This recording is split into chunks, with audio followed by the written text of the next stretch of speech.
But the topic we're addressing today, the Green Movement, who it is, what it wants, and how far the regime and the Revolutionary Guard are prepared to go to stop the Green Movement, couldn't be more timely. The Islamic Republic has begun carrying out executions resulting from the mass trials that began in August. As I'm sure most of us are aware in this room, 2 men were recently executed. 9 more are slated for execution. But the opposition remains determined to push for changes. Mir Hossein Mousavi has made some of his harshest remarks to date on his website, in which he called Iran's leaders dictatorial, tyrannical, reminiscent of the Shah, and said that the revolution has not achieved its goals. It seems more demonstrations are being planned for February 11th to coincide with the anniversary of the Islamic Revolution, so we can expect more repression and arrests.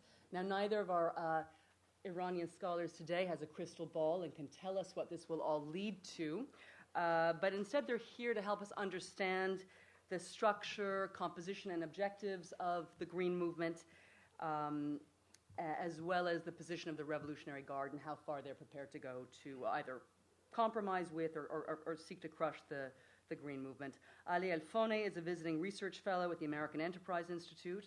He's also been a research fellow at the Institute for Strategy at the Royal Danish Defense College and has taught political economy at the Center for Middle Eastern Studies at the University of Southern Denmark. He spent a year in Tehran in 2003 as an independent researcher at the Institute for Political and International Studies, where he began developing his areas of expertise, including civil-military relations in Iran, with a special focus on the Islamic Revolutionary Guard.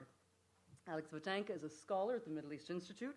He specializes in the geopolitics of the Middle East and the political and security situation in Iran. Mr. Vatanka is the editor of Jane's Islamic Affairs Analyst. Is that the name of the actual publication? I never understood the analyst at the end.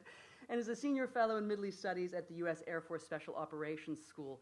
From 2001 to 2009, he was a senior analyst at Jane's Information Group, covering the Middle East, based in London and Washington. Thank you both for being here today. Alex is going to give an overview of the Green Movement's not revolution, that hasn't happened just yet, their evolution. And Ali Alfoneh will be talking about the regime and whether it may change as a result of all this pressure. Before we begin, though, just a quick note. We have another event next week at Carnegie. Haider Malik is a Pakistani scholar. He's the author of Pakistan's Security Paradox, Countering and Fomenting Insurgencies. And they'll be talking about Pakistan's counterinsurgency strategies, what's working and what's not. Marvin Weinbaum, one of our own scholars, is moderating. And there'll be commentary from Ashley Tellis of Carnegie and Lisa Curtis from Heritage. And that event is next Tuesday, February 9th. I hope you can make it. Now, please join me in welcoming Alex Vatanka, who's going to start.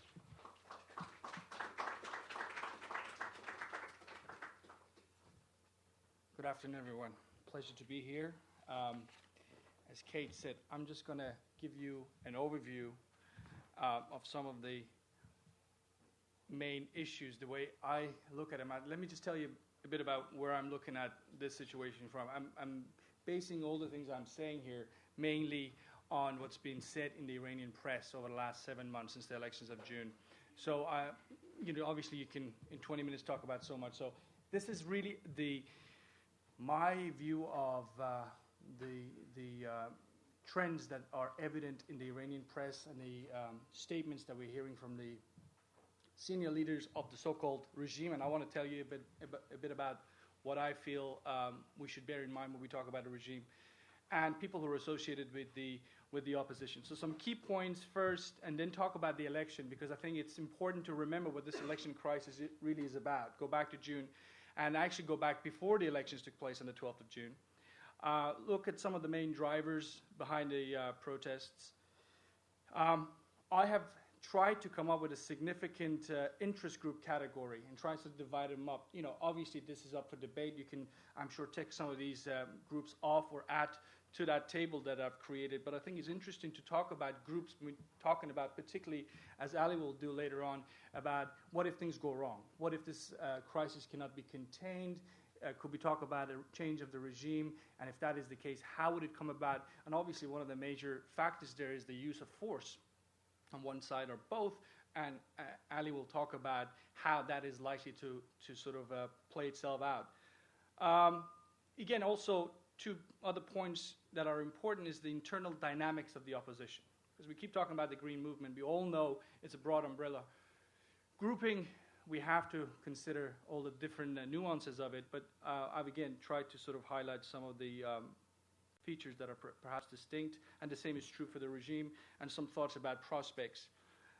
So let me start with the key points. And I think it's always important to bear in mind that erosion, that's support for the regime falling off, has been true since the days of the establishment of the Islamic Republic in 1979. So when we're talking about the split, this is not new. There have always been splits.